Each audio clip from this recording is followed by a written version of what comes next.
இந்த தொழிலாளிகளை ஒரு 70 நாள் 80 நாள் மேல ரோட்ல நிறுத்திட்டீங்க. கருப்பு தீபாவளி வாழ்த்து நம்ம சென்னை மாநகராட்சி ஆணையருக்கு வாழ்த்து சொல்ல போறதுக்கு தொழிலாளிகள் ரெடியா இருக்கா. கருப்பு தீபாவளி வாழ்த்து. நம்ம மாண்புமிகு அமைச்சர் சேகர் பாபு அவர்கிட்ட மனு கொடுக்க போறாங்க.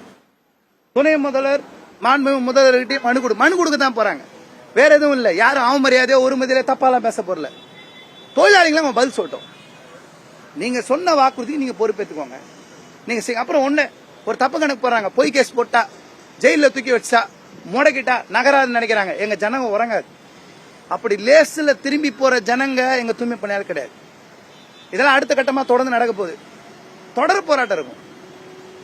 ஒன்னும் இதோட சேர்ந்து முடிஞ்சு நகர கூட்டம் இந்த கூட்டம் கிடையாது. கடுமையா தொடர்ச்சியா எதையும் தாங்கக்கூடிய போராட்டம் நடக்கும். எங்களுக்கு நம்பிக்கை இருக்கு. தமிழ்நாட்டு மக்கள், மாணவர்கள், இளைஞர்கள், ஊடகங்கள் எல்லார் மத்தியிலும் ஒரு உணர்வு இருக்கு. தூய்மை பணி கொரோனா நேரத்தில் காப்பாத்தினாங்க.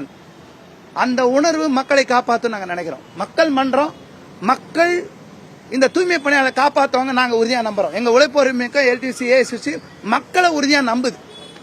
எங்க சங்கம் இப்போ மற்ற ஃபேக்டரியில் இருக்கிறவங்க ஜனங்க இந்த தொழிலாளி கிட்டலாம் அரிசி மளிகை பொருட்கள்லாம் கேட்டிருக்கோம். நேத்து ஒரு இடத்துல இருந்து ஒரு 10 கிலோ டாஸ்மாக் ஊழியர்களுடைய சங்கம், டாஸ்மாக் விற்பனையாளர் நல சங்கத்திலிருந்து 500 மூட்டை தரேன்னு சொல்லியிருக்காங்க. 25 கிலோ. இது போன்ற தொழிலாளி வர்க்கம் ஜனங்க நாங்க அரிசி தரோம். சென்னை மக்கள் தொழிலாளிகளா இருந்து நாங்க தரோம். தோரம்பருப்பு தரோம். என்ன தரோம் சொல்லியிருக்காங்க. இன்னும் ஒரு 5-6 நாட்களுக்குள்ள அந்த மக்களுக்கு முடிஞ்ச நிவாரண பொருட்களை முடிஞ்சது சாதாரண ஜனங்க தரும்.